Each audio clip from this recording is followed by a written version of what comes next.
ہے، یہ لوگ صرف میری وفاداریاں تبدیل کرنا چاہتے ہیں۔ شیخ رشید کا یہ بیان سامنے آیا ہے، ان کا یہ کہنا ہے کہ میں مر جاؤں گا، ان کی بات نہیں مانوں گا، میجسٹریٹ صاحبہ سے بات کروں گا۔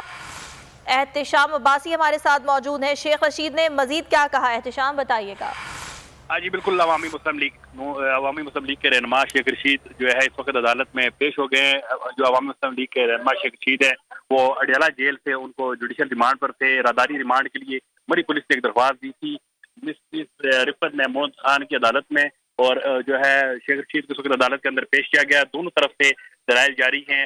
شیخ رشید کے وکلاء نے عدالت راداری ریمانڈ کی جو درخواست ہے وہ پہلے ہی مسترد ہو چکی ہے، دوبارہ سے یہ درخواست دی ہے۔ اس حوالے سے عدالت نے جب استفسار کیا کہ اس فیصلے کی جو کاپی، تو وہ فیصلے کی کاپی نہیں تھی، زبانی آرڈر تھا۔ تو شیخ رشید سے جو ہماری بول نیوز کی بات ہوئی ہے تو ان کا یہ کہنا تھا کہ یہ تمام جو کیسز ہیں اور یہ جتنا بھی مجھے مختلف جگہ پہ لے کے جایا جا رہا ہے، اس کا مقصد یہی ہے کہ میری وفاداریاں تبدیل کروانا چاہتے ہیں۔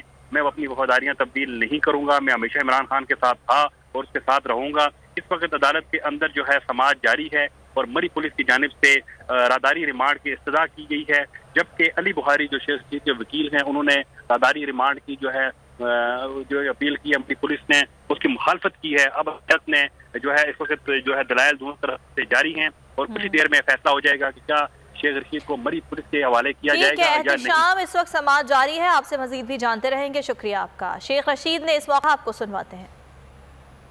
میری ہمدردیاں بدلنا چاہتے شیخ صاحب کوئی خاص بات نہیں۔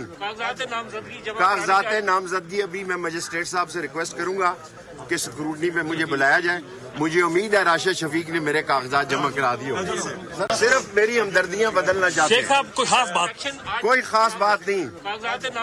کاغذات نامزدگی ابھی میں مجسٹریٹ صاحب سے ریکویسٹ کروں گا کہ سکروٹنی پہ مجھے بلایا جائے۔